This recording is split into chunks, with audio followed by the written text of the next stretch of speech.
My good friend and great Republican, Dick Nixon, and your charming wife, Pat, my running mate, that wonderful Republican who has served us so well for so long, Bill Miller, and his wife, Stephanie, to Thurston Morton, who's done such a commendable job in chairmaning this convention.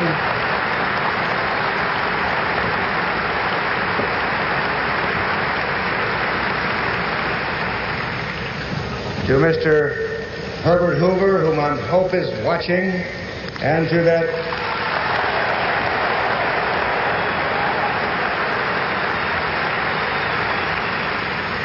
great American and his wife, General and Mrs. Eisenhower.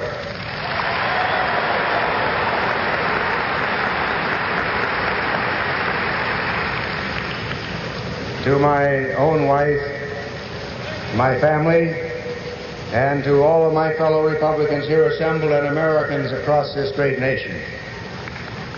From this moment, united and determined, we will go forward together, dedicated to the ultimate and undeniable greatness of the whole man. Together we will win.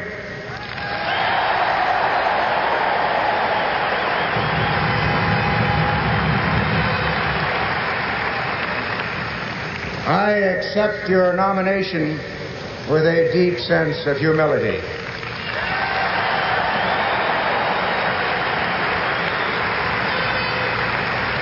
I accept, too, the responsibility that goes with it, and I seek your continued help and your continued guidance.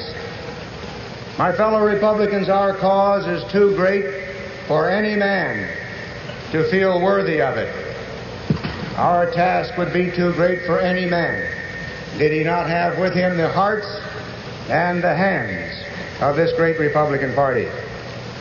And I promise you tonight that every fiber of my being is consecrated to our cause, that nothing shall be lacking from the struggle that can be brought to it by enthusiasm, by devotion, and plain hard work.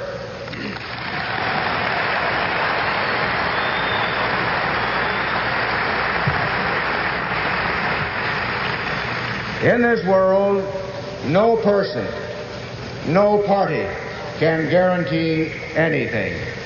But what we can do, and what we shall do, is to deserve victory, and victory will be ours.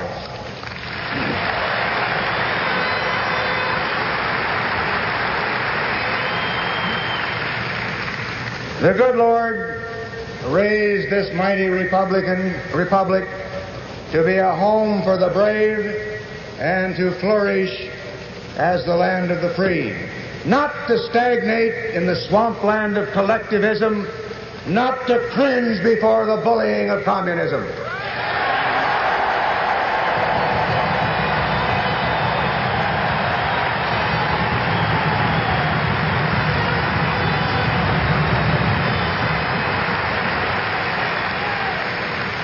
Now, my fellow Americans, the tide has been running against freedom. Our people have followed false prophet. We must and we shall return to proven ways, not because they are old, but because they are true.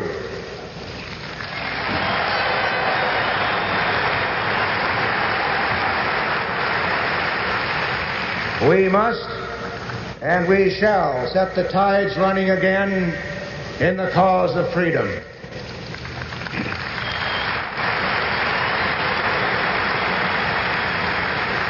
And this party, with its every action, every word, every breath, and every heartbeat, has but a single resolve, and that is freedom.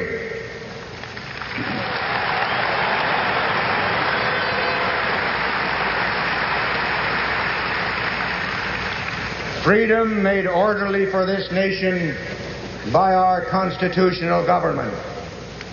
Freedom under a government limited by the laws of nature and of nature's God. Freedom balanced so that order lacking liberty will not become the slavery of the prison shell. Balanced so that liberty lacking order will not become the license of the mob and of the jungle.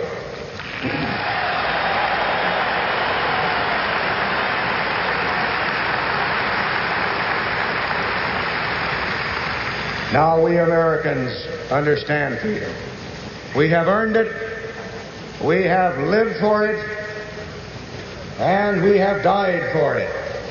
This nation and its people are freedom's model in a searching world.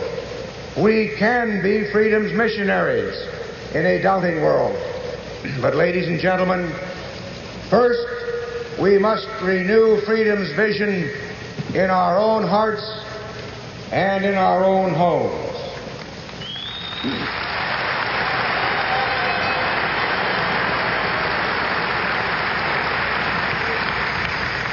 During 4 futile years, the administration which we shall replace has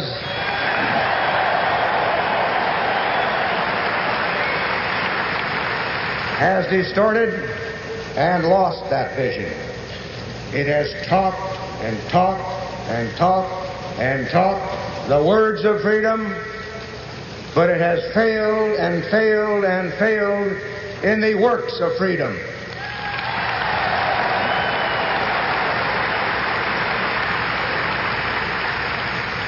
Now, failures cement the wall of shame in Berlin. Failures blot the sands of shame at the Bay of Pigs. Failures mark the slow death of freedom in Laos. Failures infest the jungles of Vietnam. And failures haunt the houses of our once great alliances and undermine the greatest bulwark ever erected by free nations, the NATO community.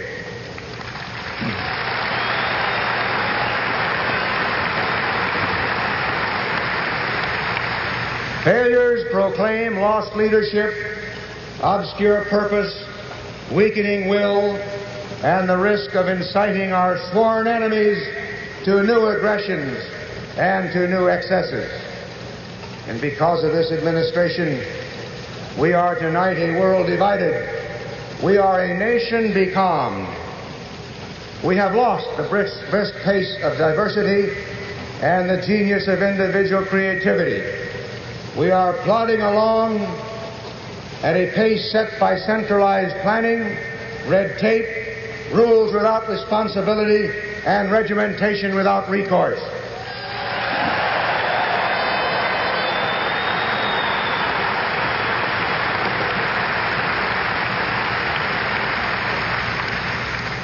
Rather than useful jobs in our country, our people have been offered bureaucratic make-work. Rather than moral leadership, they have been given bread and circuses. They have been given spectacles, and yes, they've even been given scandals.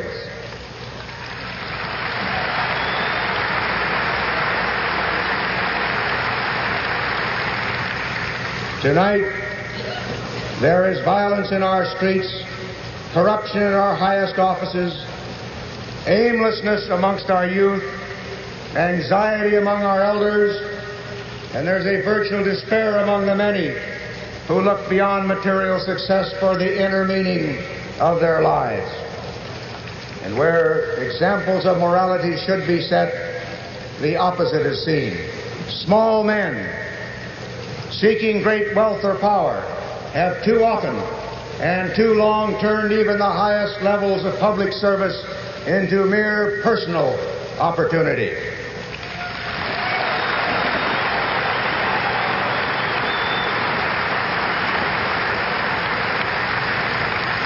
Now, certainly simple honesty is not too much to demand of men in government. We find it in most. Republicans demand it from everyone.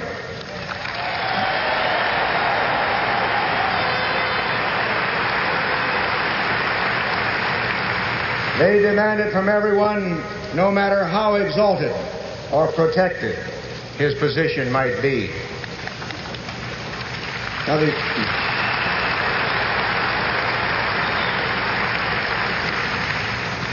the growing menace in our country tonight to personal safety, to life, to limb and property, in homes, in churches, on the playgrounds and places of business, particularly in our great cities, is the mounting concern, or should be, of every thoughtful citizen in the United States.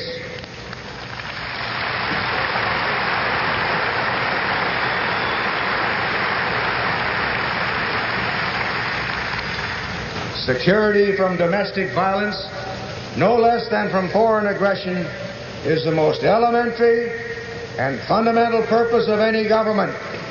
And a government that cannot fulfill this purpose is one that cannot long command the loyalty of its citizens.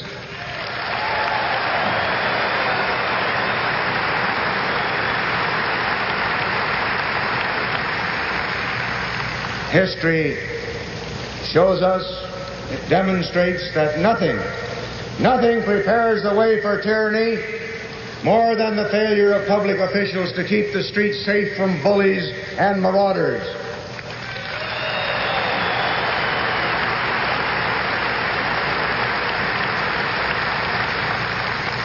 Now, we Republicans see all this as much more than the result of mere political differences or mere political mistakes.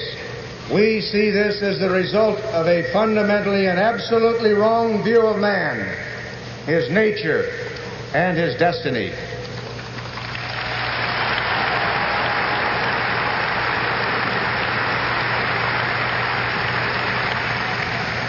Those who seek to live your lives for you, to take your liberties in return for relieving you of yours, those who elevate the state and downgrade the citizen, must see ultimately a world in which earthly power can be substituted for divine will. And this nation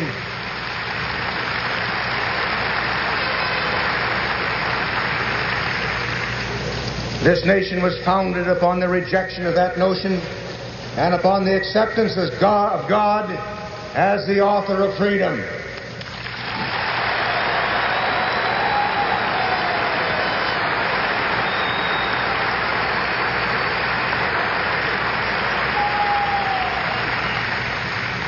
Now, those who seek absolute power, even though they seek it to do what they regard as good, are simply demanding the right to enforce their own version of heaven on earth.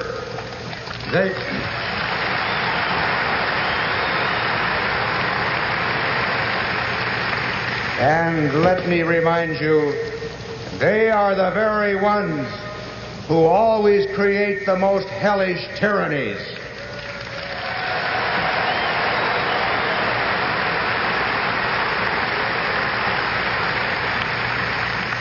Absolute power does corrupt, and those who seek it must be suspect and must be opposed.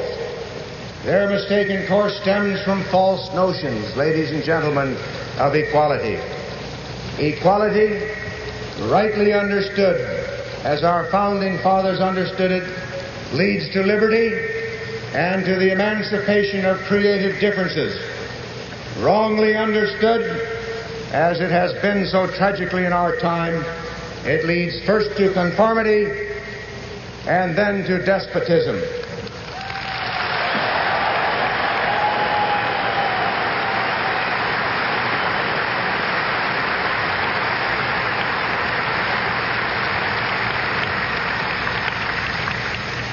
Fellow Republicans, it is the cause of republicanism to resist concentrations of power, private or public, which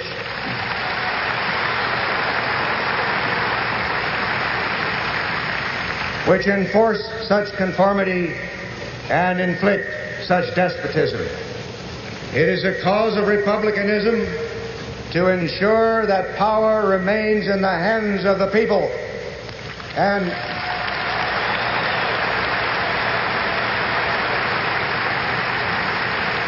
And so help us God, that is exactly what a Republican president will do with the help of a Republican Congress.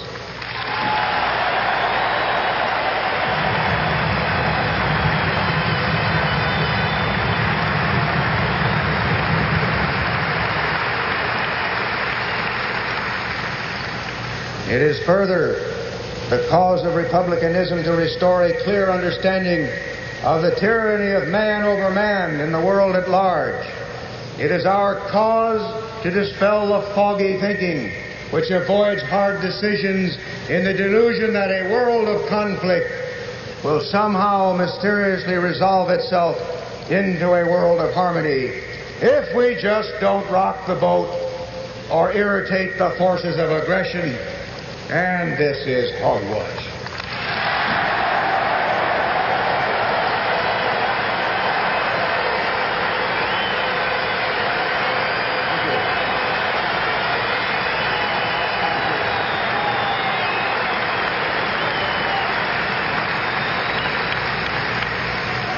It is further the cause of republicanism to remind ourselves and the world that only the strong can remain free, that only the strong can keep the peace.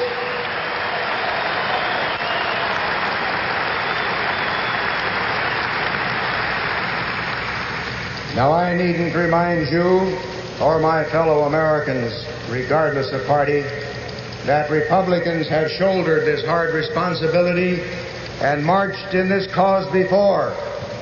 It was Republican leadership under Dwight Eisenhower that kept the peace and passed along to this administration the mightiest arsenal for defense the world has ever known.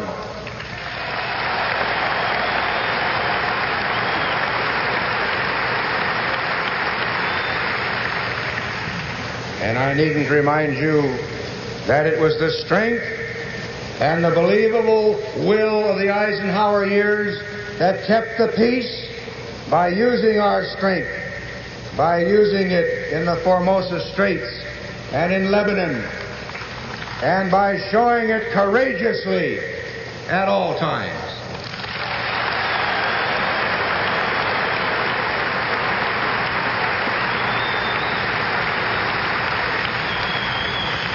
It was during those Republican years that the thrust of communist imperialism was blunted. It was during those years of Republican leadership that this world moved closer, not to war, but closer to peace than at any other time in the last 3 decades.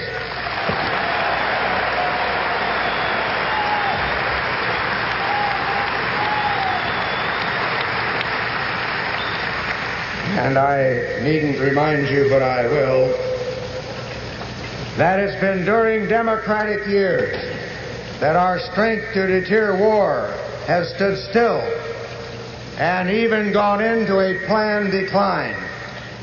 It has been during democratic years that we have weakly stumbled into conflict, timidly refusing to draw our own lines against aggression, deceitfully refusing to tell even our own people of our full participation, and tragically letting our finest men die on battlefields unmarked by purpose, unmarked by pride, or the prospect of victory. Yes.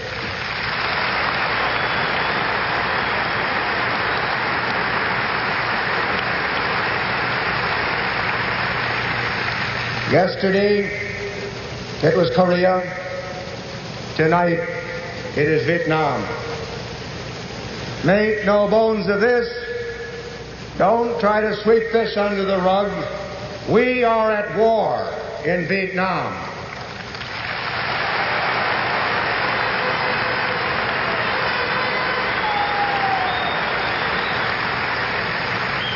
And yet the President, who is the Commander-in-Chief of our forces, refuses to say, mind you, whether or not the objective over there is victory. and his Secretary of Defense continues to mislead and misinform the American people, and enough of it's gone by.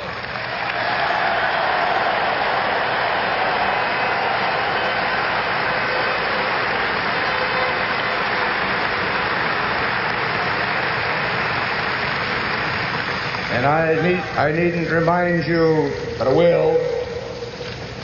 It has been during democratic years that 1 billion persons were cast into communist captivity and their fate cynically sealed. Today in our beloved country, we have an administration which seems eager to deal with communism in every coin known, from gold to wheat, from consulates to confidences, and even human freedom itself.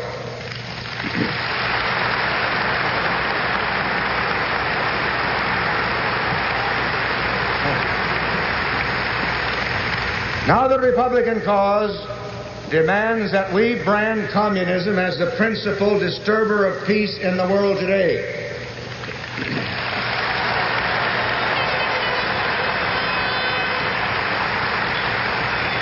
Indeed, we should brand it as the only significant disturber of the peace. And we must make clear that until its goals of conquest are absolutely renounced and its relations with all nations tempered, communism and the governments it now controls are enemies of every man on earth who is or wants to be free.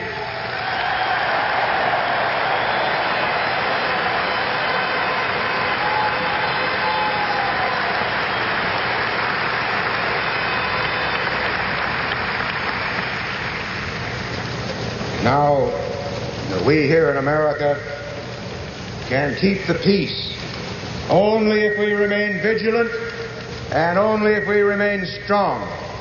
Only if we keep our eyes open and keep our guard up can we prevent war.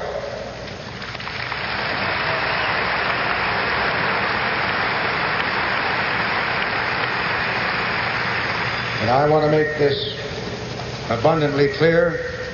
I don't intend to let peace or freedom be torn from our grasp because of lack of strength or lack of will, and that I promise you, Americans.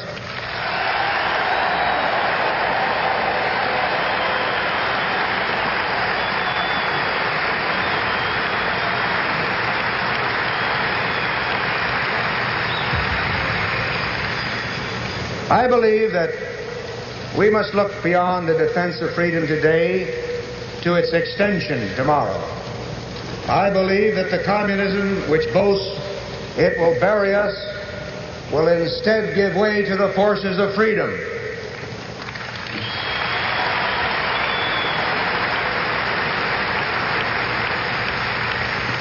And I can see in the distant and yet recognizable future the outlines of a world worthy of our dedication, our every risk, our every effort, our every sacrifice along the way.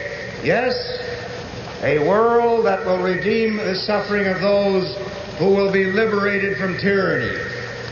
I can see, and I suggest that all thoughtful men must contemplate the flowering of an Atlantic civilization, the whole of Europe reunified and freed, trading openly across its borders, communicating openly across the world. Now,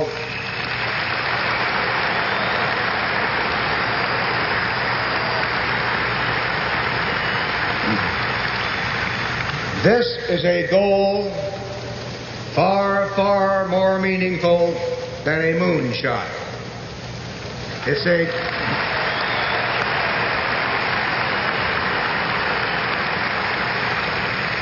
It's a truly inspiring goal for all free men to set for themselves during the latter half of the 20th century.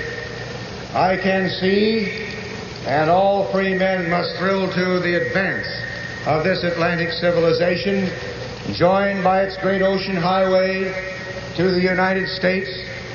What a destiny! What a destiny can be ours to stand as a great central pillar linking Europe, the Americas, and the venerable and vital peoples and cultures of the Pacific.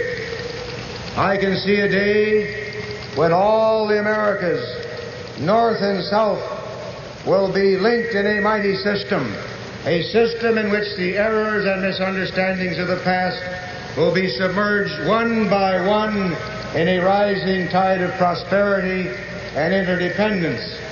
We know that the misunderstandings of centuries are not to be wiped away in a day or wiped away in an hour. But we pledge that human sympathy, what our neighbors to the south call an attitude of simpatico, no less than enlightened self-interest, will be our guide.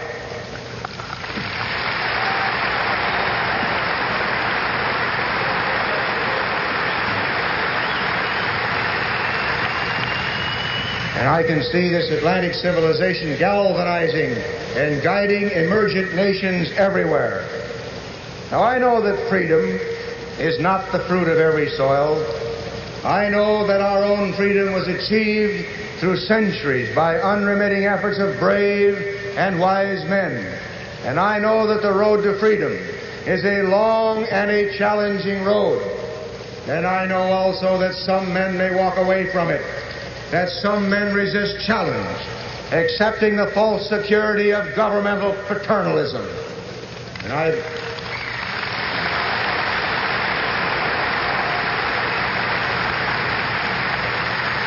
I pledge that the America I envision in the years ahead will extend its hand in help, in teaching, and in cultivation, so that all new nations will be at least encouraged to go our way, so that they will not wander down the dark alleys of tyranny or the dead-end streets of collectivism.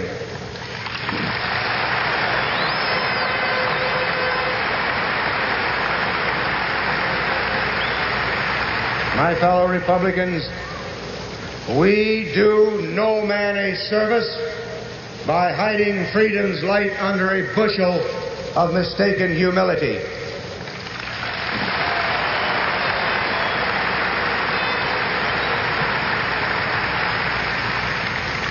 I seek an America proud of its past, proud of its ways, proud of its dreams, and determined actively to proclaim them.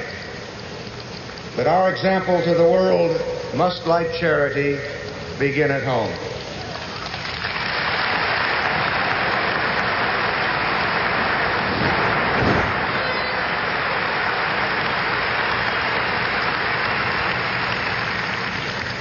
In our vision of a good and decent future, free and peaceful, there must be room for the liberation of the energy and the talent of the individual. Otherwise, our vision is blind at the outset. We must assure a society here which, while never abandoning the needy or forsaking the helpless, nurtures incentives and opportunities for the creative and the productive.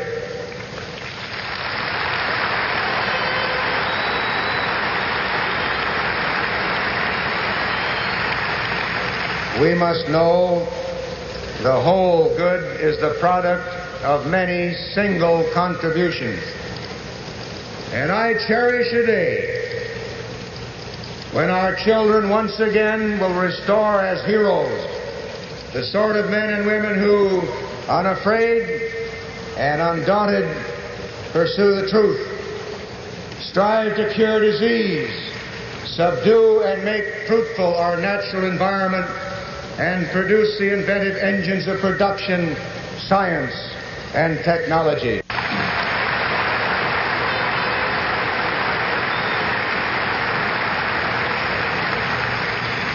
This nation, whose creative people have enhanced this entire span of history, should again thrive upon the greatness of all those things which we as individual citizens can and should do. And during Republican years, this again will be a nation of men and women, of families proud of their roles, jealous of their responsibilities, unlimited in their aspirations, a nation where all who can will be self-reliant.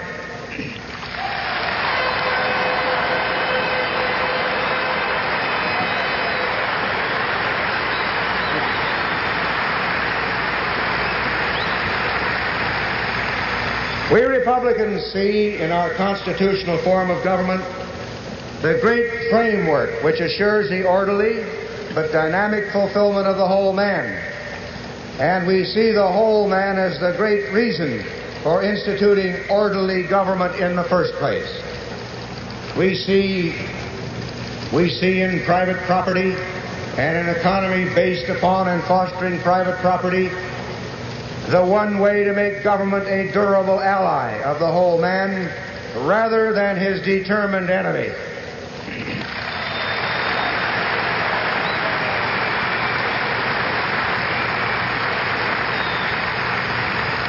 We see in the sanctity of private property the only durable foundation for constitutional government in a free society.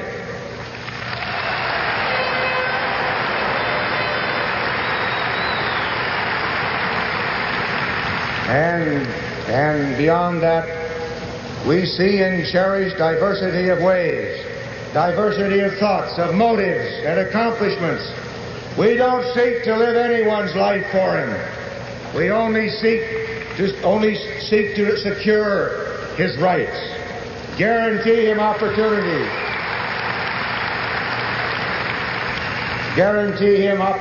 to strive, with government performing only those needed and constitutionally sanctioned tasks which cannot otherwise be performed.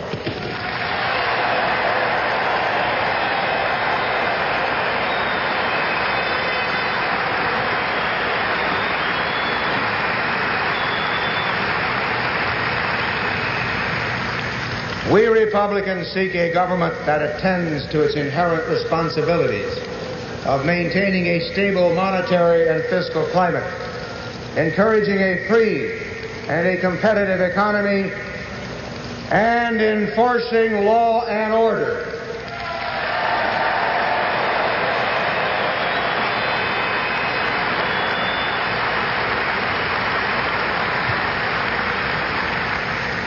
Thus do we seek inventiveness, diversity, and creative difference within a stable order.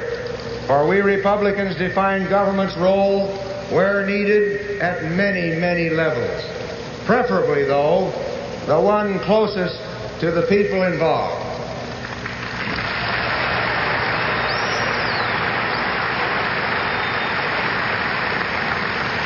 Our towns and our cities, then our counties, then our states, then our regional compacts, and only then the national government.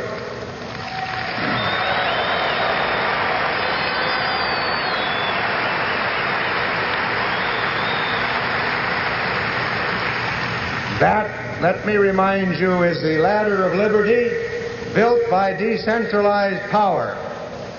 On it also we must have balance between the branches of government at every level.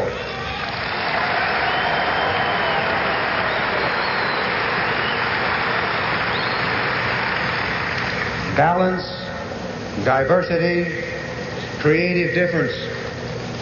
These are the elements of the Republican equation. Republicans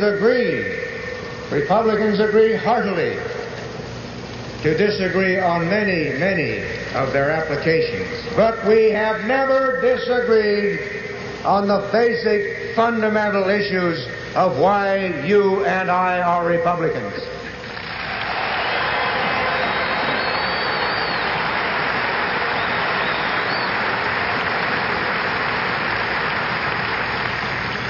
This Republican Party is a party for free men, not for blind followers and not for conformists.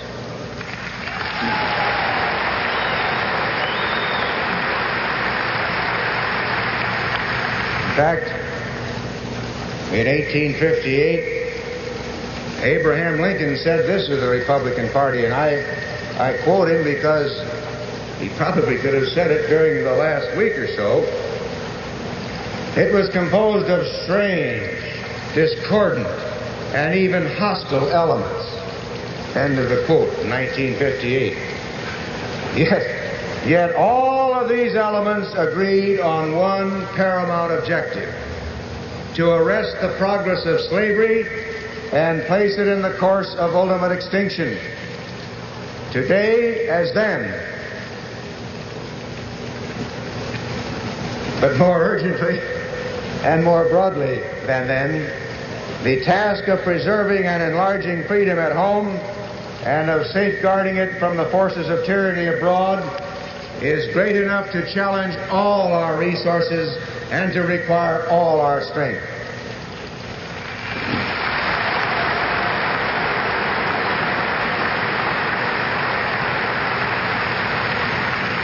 Anyone who joins us in all sincerity, we welcome.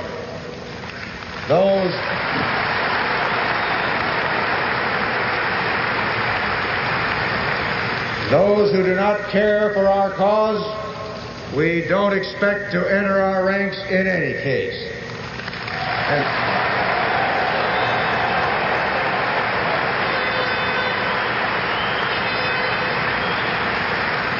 And let our republicanism, so focused and so dedicated, not be made fuzzy and futile by unthinking and stupid labels.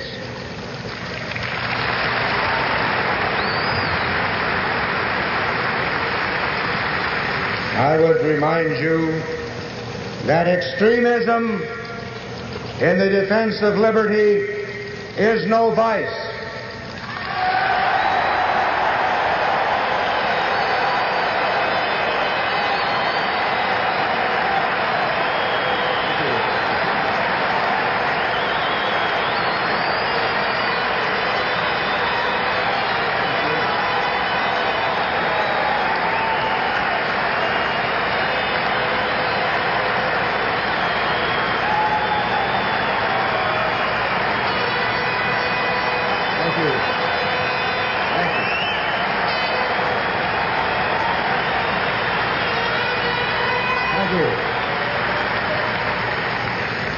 And let me remind you also that moderation in the pursuit of justice is no virtue.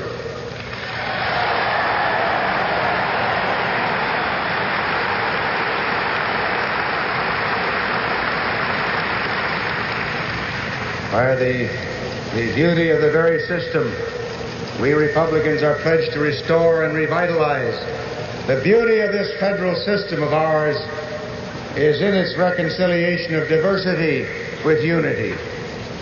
We must not see malice in honest differences of opinion, and no matter how great, so long as they are not inconsistent with the pledges we have given to each other in and through our Constitution.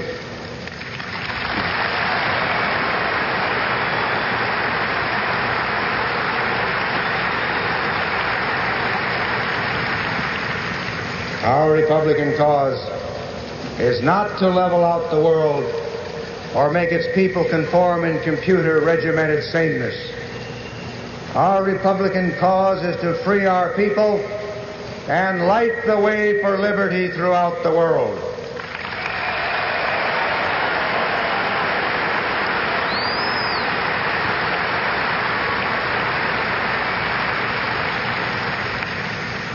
Ours is a very human cause for very humane goals.